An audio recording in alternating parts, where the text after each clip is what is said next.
Frank Smith, and I'm the founding director of the African American Civil War Museum, which is located in Washington, D.C.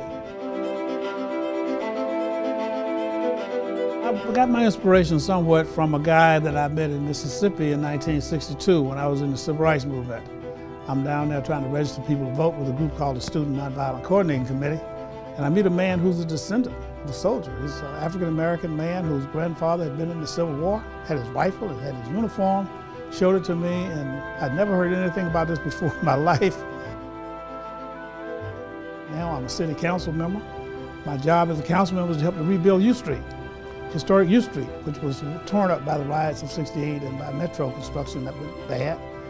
And so my job was to rebuild the streets. So I came with the idea of building a monument for these guys. So we went down to the archives, found these names, put them up on the wall, and as they say, the rest of it is history.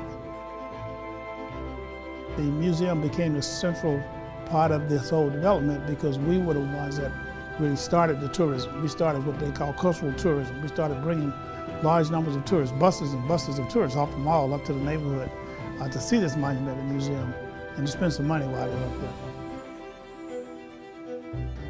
We have a very large exhibit here at 1925 Vermont Avenue, and let me just say to the public that people often get us confused with the museum downtown, the new one that opened on the mall, which is vast, huge, 450,000 square feet. We are about 15,000 square feet, so we're smaller, but we only cover one section of American history. That's the section that deals with the Civil War. We start with slavery, do a little bit on slavery here at the museum, but not much, and then we get into the causes of the Civil War. President Lincoln does not start this war. I wish the public could get this through their heads. South Carolina was the first state to succeed. Georgia was second, Alabama, Mississippi, Tennessee, and then North Carolina. So these are the states that seceded. They left the Union before President Lincoln even was sworn in. By the time you get into what we call our soldiers' room, Lincoln has tried to build this war, to fight this war for 2 years as the white man's war. He didn't want to do anything about slavery because he thought that the issue was too volatile. He wasn't sure what would happen if he started tinkering with the slavery thing. So he tried his best to win. The problem was that he couldn't win. So why couldn't he win? He couldn't win the war without doing something about slavery because the Confederates had figured out how to use slavery to help the Confederate war machine. So the Confederates had employed these slaves to help the Confederate war machine. Lincoln realized that because of slavery, the Confederates could put more of their able-bodied soldiers on the front line. So if you want to stop that, you issue the Emancipation Proclamation, and then in paragraph 6 of that proclamation says, persons of suitable condition will be brought into the Union Army. What does that mean? I'm going to arm the slaves.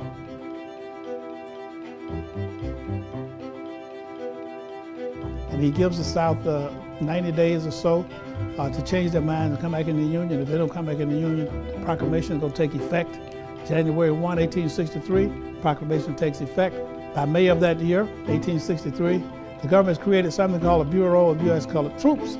And you see that documented here, Article 143 of that was issued by the military, creates the Bureau of U.S. Colored Troops, and that's where we get the enlistment of all these blacks into the Union Army. And you see all of their names on our wall of honor that's here at the African American Civil War Memorial. We go to the archives, we get all these names of 209,145 names. The Vietnam Memorial only has 58,000 names on there. We have more names than any other monument in the world.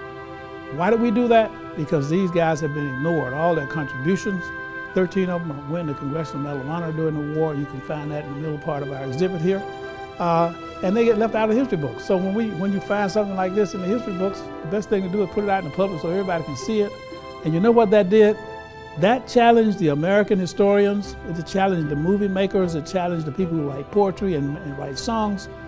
You have left this out of the history books. Now the whole world knows this because this stuff is out in the public. It can't be ignored anymore. And so it's out on our museum, out in that mall out there, and it's available to the public 24 hours a day.